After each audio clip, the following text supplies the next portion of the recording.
Hi, everybody. Welcome back to We Talk News. This is the beginning of our one-on-one special interview that we like to feature every week. I'm PCM founder Jimmy Young. So happy to be joined by Morgan Fox from NORML, the Director of Government Relations.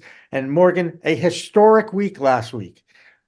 Finally, the federal government, after 50 years of putting this plant medicine on Schedule 1, absolutely understands now that this plant does have medicinal value. That alone is historic, isn't it? Absolutely. And I think my colleague put it very succinctly in that this is going to change the way that federal lawmakers and federal agencies talk about cannabis going forward because they can't hide behind the Schedule 1 definitions anymore. They are going to have to actually start considering the actual research about this plant. Absolutely. And, opening up research and science, it was another factor in this, moving it to suggesting a move to Schedule 3. That's another thing that people are understanding. I will tell you, I'm getting a lesson on how government works, Morgan. Okay. And there's a lot of committees and there's a lot of talk and interviews and what have you. But it is still a huge opportunity now for people like you. And I got to congratulate NORML and MPP and NCIA and all the lobbyist groups that are down there in Washington, D.C. Congratulations on actually getting finally some recognition for the work you've been doing, not just in the last year, but probably over the last 10, 15, 20 years. Well, I really appreciate that, Jimmy, but this is really just the tip of the iceberg. And I do want to correct something that you said earlier about research. Move to Schedule 3 doesn't actually help with easing barriers to research. It doesn't change the federal criminal codes regarding cannabis. It doesn't provide it for any sort of restorative justice whatsoever. And it doesn't automatically make cannabis a legal FDA-approved prescription drug. It does help with the 280E tax code for businesses, which I'm sure will be very beneficial to helping a lot of these businesses that are currently operating in the red be able to survive. But that's really the only practical impact. In terms of the symbolic impact, though, as we discussed earlier, that's pretty big, and I think is really going to change the conversation around cannabis at the federal level.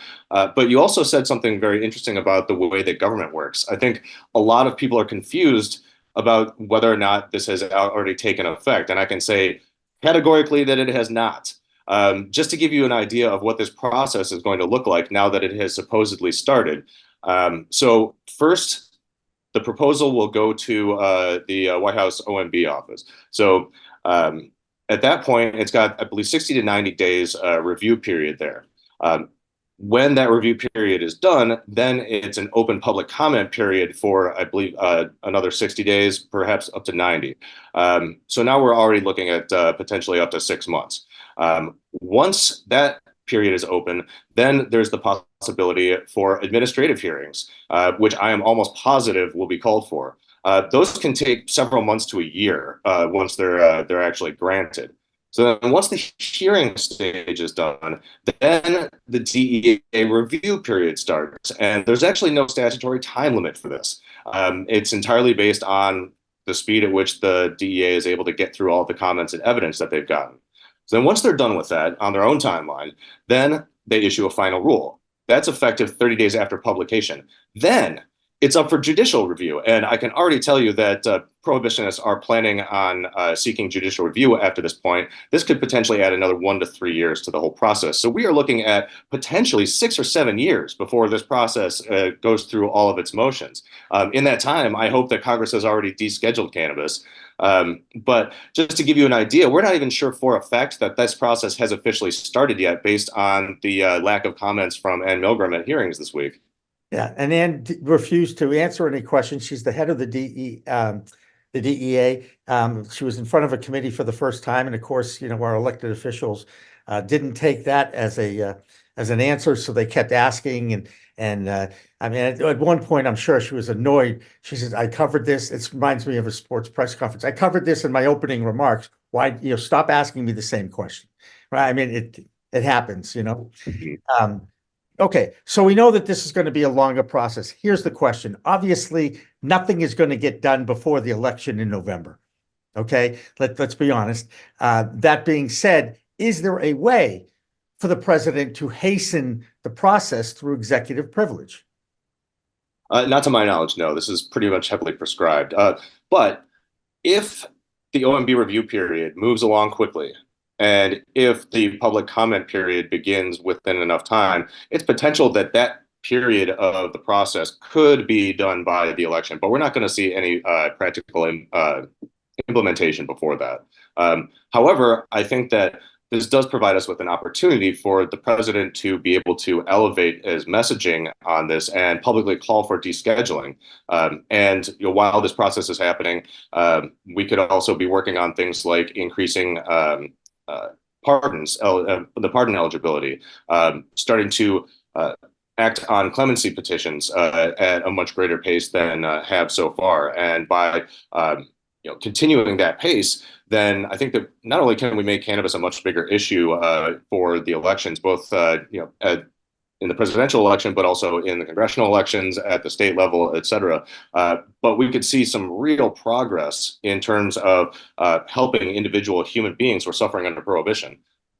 Yeah, but one of the other things that has come up, obviously, is this is the first time that an agricultural product is in Schedule 3, or excuse me, eventually, maybe, could be, when it finally gets to the end, it's right, it gets to Schedule 3. They're also saying that not only is it an agricultural product, but it's an intoxicating product as well. And I think that therein lies a lot of challenges in so many ways. But a lot of people believe that this will promote a monopoly by big pharma. Is that going to happen? Is it difficult to even think about that now, because you're talking about a very lengthy period of time, and a lot of people still think, it's like the vote for cannabis. Once you get it voted in, people think it's legal, and you go outside and you start celebrating, you're smoking and all that stuff. This is only the beginning of a long process. Well, I think that that's kind of putting the cart before the horse a little bit. As I mentioned earlier, move to Schedule 3 does not mean that cannabis is automatically an FDA-approved and prescription drug. And you're absolutely right. There's no precedent for putting a botanical substance into Schedule 3. And the FDA is frankly not prepared to regulate a substance with the unique qualities that cannabis has and its unique and myriad uses. So if it wants to go through the strict existing FDA process, these products have to be completely reproducible 100% of the time. They have to be really so heavily regulated that it would look nothing like botanical cannabis. So there's really no way to regulate botanical cannabis with the existing system. And so we're talking about the development of cannabinoid-based drugs. This has already happened. It's a process that takes years for each individual drug, as well as millions and millions and millions of dollars of testing and development. So it's pretty clear that if we want to regulate cannabis through the FDA in any fashion, that it's going to have to be through an entirely new structure that's developed after this. So I think that it's going to be very interesting to see how that works, and hopefully, as I said earlier, that Congress will have acted by the time the administrative rescheduling process is gaining any steam. Does this help Senator Schumer's effort in the CAOA Act? I think absolutely. The discussion around rescheduling obviously has brought a lot of attention to cannabis policy reform issues and the appropriate placement and treatment of cannabis under federal law. And it's very clear that Schedule 3 is simply not enough to eliminate the conflicts between state and federal law and to remove all of the barriers to being able to maximize the potential of this plant that exists under federal law and start really repairing the harms that prohibition has caused. So I think that what this does, in addition to bringing more attention to the issue, is really elevate the necessity for more comprehensive, justice-oriented, and small business-oriented legislation at the federal level going through Congress. And I think that with CAOA being a really fantastic bill in many, many ways, and being the only game in town really for a comprehensive descheduling bill in the Senate, that it really helps us develop the conversation around it, develop more support for it, so that in the next session, we'll be able to hit the ground running and start talking about legislation very, very early in the session. Are you surprised that there hasn't been more of a backlash, more rejection and response, with this suggested move by the DEA. And I guess I'm going to have to bring up one of the political parties, because it is the Republicans in power right now that can dictate the direction of the House and can certainly stymie any direction in the Senate. But the lack of, and in fact, I'm starting to read that some of the Republican leaders are not, at this point, it's almost like they're tired of talking about cannabis, and they're like, you know what? Now that we take it away from Schedule 1, let's soften it. Let's take a look at this plant a little bit more from a medicinal standpoint. Are you starting to see or hearing any of these Republicans that have always been, oh, it's this, it's that? They bring up the goddamn gateway theory again. I'm going to freaking scream, because you know what? Caffeine is a gateway drug. 91% of the Americans start with caffeine with coffee. Anyway, I get upset. I get very passionate about this, Morgan. Is it going to make your job any easier? Let's cut to the chase. Well, I mean, obviously, we're still seeing opposition from the usual suspects, and in some ways, there's still the possibility that they could really interfere with the administrative process of schedule review. But their voices are getting less and less powerful in Congress. While it still is a little bit common to see Republicans try to beat up on Democrats over this issue, I think a lot of them are starting to realize that it's less and less effective as a political tool. They're also looking at the polling and seeing majority support among people that are of their own party or of their own political persuasion. And at the end of the day, I think a lot of people are really starting to look at the evidence that's available and seeing that it is absolutely ridiculous to treat cannabis the way that we have historically. And so, I think a combination of politics and actual real thought evolution on this issue is starting to ease some of the more strident opposition to these incremental changes. Yeah, you mentioned usual suspects. I'm going to put the name out there. Dr. Kevin Sabet and Sam has come out, and they don't like this. They want to put it back, and they're going to fight it, and they're going to go to the legal system to do it. I just don't get why this guy gets as much time in the media and gets his quotes out there. As soon as something like this happens, why is he the go-to prohibitionist? Well, he's pretty much the only game in town, and he's, for better or worse, a smart and well-organized guy. Fair enough. That's fair enough. And he has a track record working with past presidents, so his foothold in DC is pretty strong. But I tell you what, when he starts talking about, and we're going to need funding for this fight, so please join us. I mean, it really comes off as he needs money to get this accomplished, because he knows that is what is necessary to get anything moved in DC. Well, I don't want to give that guy any more airspace than necessary, but I highly recommend everybody check out the debate between him and NORML's Paul Armentano on C-SPAN. Yeah, I love that, and I agree 100% on that. And I also just love the fact. Oh, one of our commenters in our comment room on our YouTube channel compared him to Harry Anslinger. No reaction.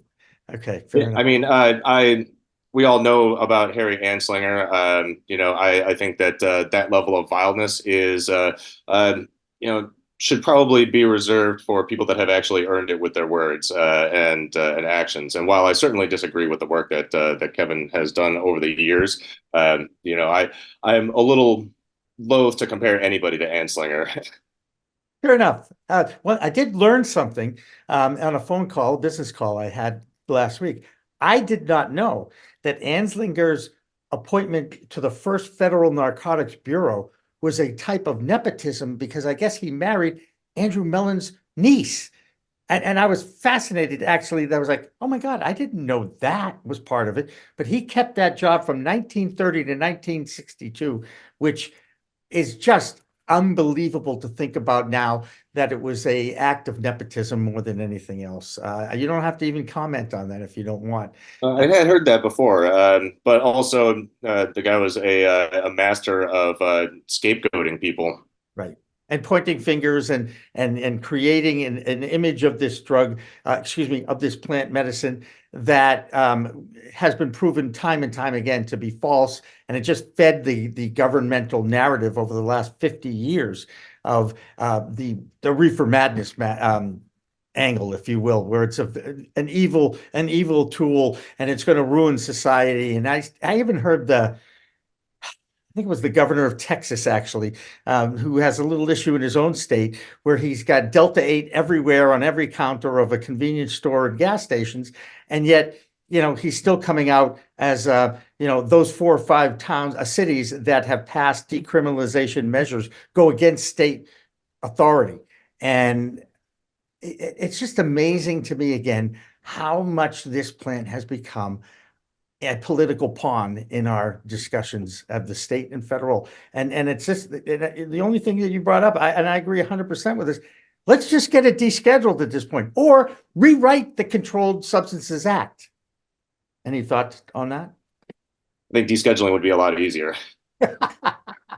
100% easier, no doubt about it. And creating their own administrative company, or not company, but another department, if you will. If we've got the ABC and the FDA and the DEA and the USAG, why not add the Federal Cannabis Commission to that? Is that part of the CAOA Act?